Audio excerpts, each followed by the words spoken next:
In western Tennessee, not a long drive from Memphis, a battle is raging in a town long troubled by mismanagement and corruption. Mason, Tennessee is a place that appears to be set for good fortune.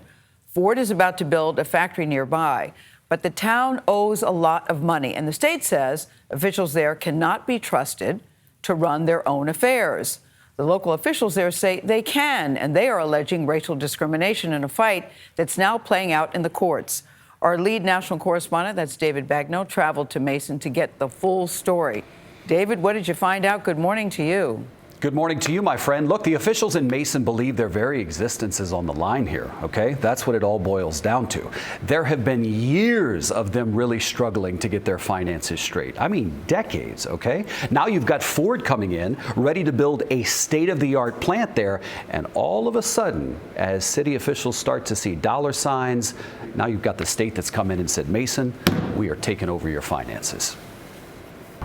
Mason, Tennessee, population just about 1,000, is home to a lot of landmarks that used to be. And that used to be a school many years ago. Virginia Rivers, born and raised here, is the town's vice mayor. To our right, there used to be a grocery store, and a tractor trailer ran into it. Signs of decline are everywhere. And now this town of just 2 square miles is losing the ability to govern itself. Last week, Tennessee's comptroller, Jason Mumpower, took over Mason's finances after years of mismanagement and corruption. It's for the good of the tax-paying citizens who are getting nothing for the taxes they're paying. We can't even pay any other bill over $100 without us contacting them and them giving us permission.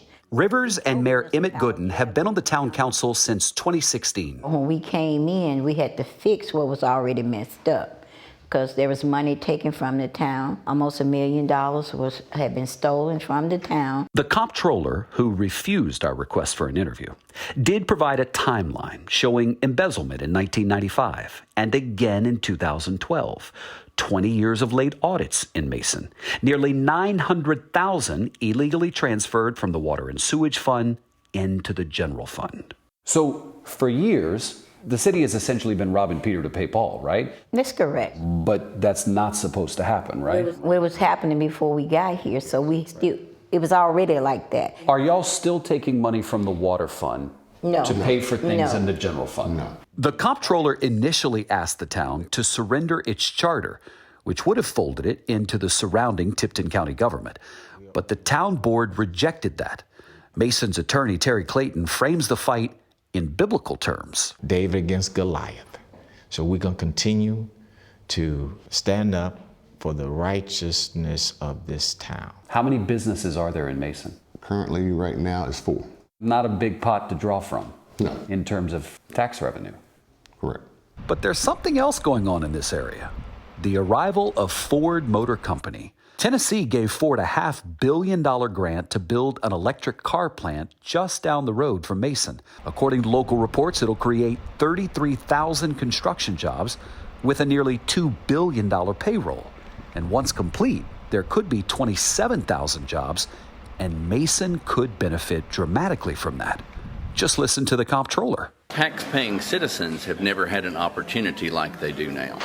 The announcement last year that Ford was coming seemed to coincide with increased pressure from the comptroller on Mason to get its financial affairs in order. Why couldn't he have come before now, before Ford comes?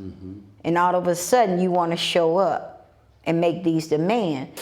In court last week, the town's attorney, joined by the NAACP, asked for a restraining order against the comptroller, accusing him of discriminating against the majority black-run town of Mason. The comptroller's attorney rejected that accusation. The comptroller simply isn't giving the town unequal treatment, but the town is being treated similar to other localities have been treated in the past. There was white people that were there when all their money was stolen. Nobody showed up. That's strange. I understand what the mayor and vice mayor are saying, that we're doing our best, you got to give us a chance. The state is saying, look, there have been 20 years of chances. It's not all your fault, but I'm sorry, we got to come in and get it right. What's wrong with that? It's too heavy-handed. You come down here and you have a civil conversation and not come down here and tell the folks, if you don't give up your charter, we will go around you, okay? That's a threat. Meanwhile, the vice mayor drives around dreaming of what Mason could be. If you really love your city, you'll do all you can for your city. You'll do all you can to see it grow, to see it prosper. We got to come together and stand together, because if we stand together for the same thing and the right reason, we will be able to grow. So here's the deal. The state cannot force them to give up their charter.